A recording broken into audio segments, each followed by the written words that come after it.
Hello, BAME Farm fans. Welcome to the darkness. It's just because we're inside the barn underneath the combine, but got a light, never fear. You know, it's never a good sign when the sides are off. Not that it's a bad sign right now, but let's take a look. I don't know how many of you are familiar with the inside of TR-86s. And since this is my first one, I'm a little unfamiliar myself. I think my the rasp bars there, whatever they want to call them. Rasp bars are more of a, a walker machine thing on a cylinder. But those look pretty good. What are those? I have no clue. So I finally did some research. And I even took those ones out. It turns out that this setup with those spikes has something to do with, well, the book says rice and tough soybean conditions. Now I got a tag that this thing was at a dealer in Missouri, but there's also a tag underneath it, and I've never tried to read it before, and I'm kind of curious now to see if this thing was ever in Arkansas. That doesn't help. The overexposure does not help. I'll have to look into that, what the underneath tag is. I mean, it's four-wheel drive, but there's not rice tires on it, so it's probably not... Doesn't lead me to believe it's an Arkansas machine, but who knows? But I was having issues with getting a lot of cracked kernels and stuff in the corn, and I was running the rotor grates just about as wide open as they would go. There wasn't a whole lot, and they're pretty open right now. So you can kind of see how much clearance is in there. I mean, even when they're open, it still seems kind of tight. And I mean, the rotor speed, I can slow the rotor down. I should definitely need to do that, and I'll do that. But we're now seeing my fix. They're supposed to be plugs. Those little things are not a standard 5/8 bolt. That's what I was going to do. And they're supposed to be plugs.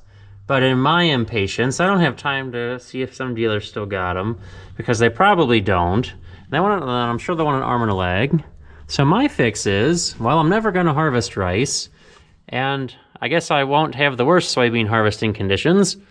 So I'm pulling them out and cutting them off, and I got some short ones over here on the other side. This side's ready to have the grate put back on. I'm already done with it.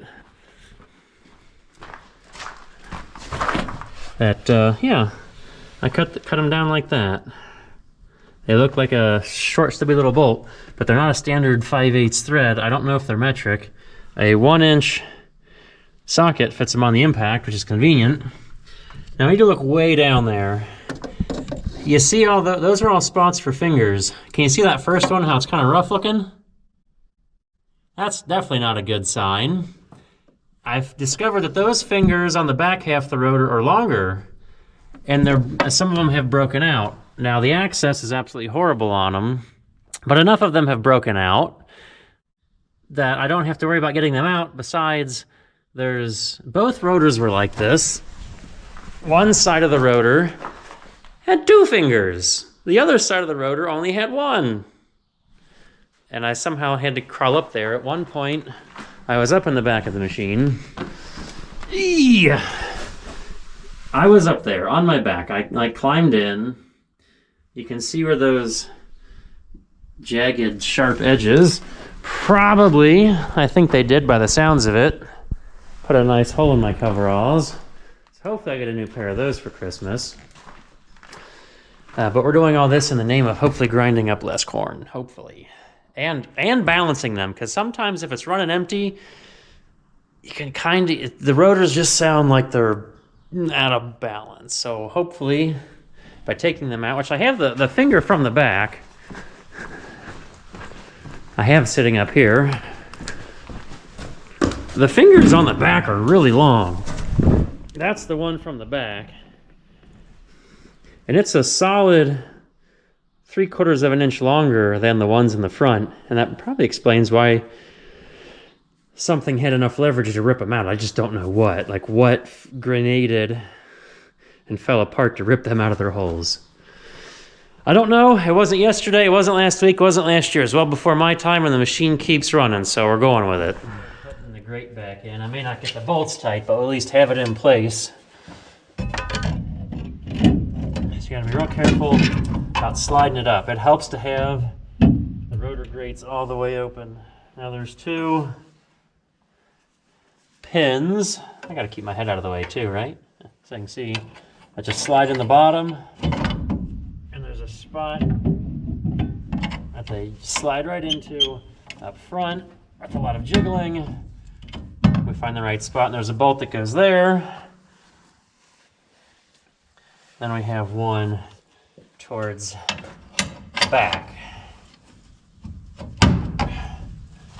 Bolt goes in there, and then I gotta dig through the darkness to keep. I got this weird little bracket that goes on the ends. A spring and a nut go on there, and this helps pull the upper grate section against the wall. It's like when you close it, the bottom goes in and then these will flex out. Or when you open it, this bottom section comes down and essentially the grate goes in. Not so dramatically, it's resting against the outer part of the frame there. And there's also one for the back. A spring and a nut, but you don't need to see me tighten up nuts.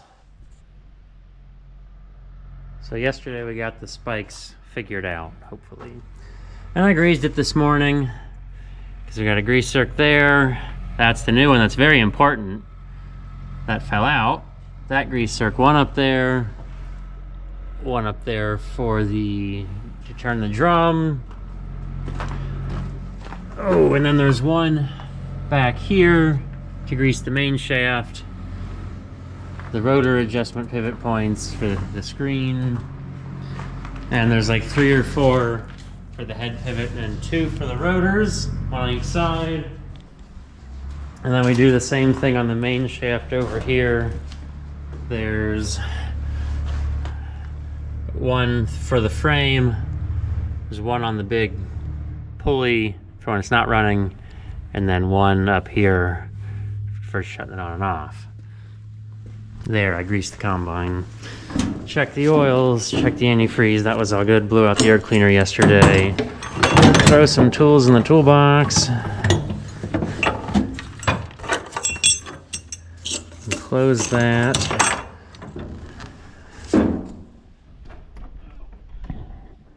Let's find out how good this cold start is. I should probably leave you guys out here somewhere to see how gloriously smoky it may or may not be. I can't remember. We'll see the smoke cloud if there is one.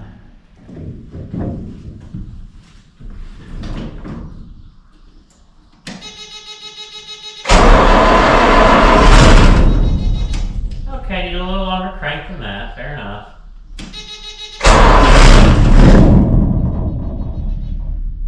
Actually, it's a little chilly.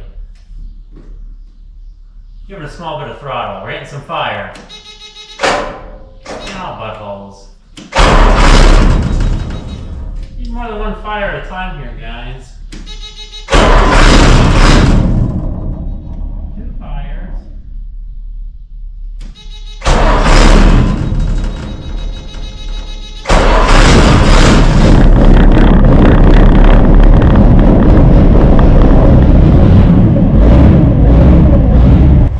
Yeah, buddy.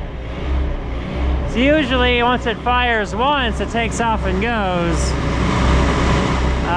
So I just kind of held the starter on for 2 fires. And away we go, smoking at the birds.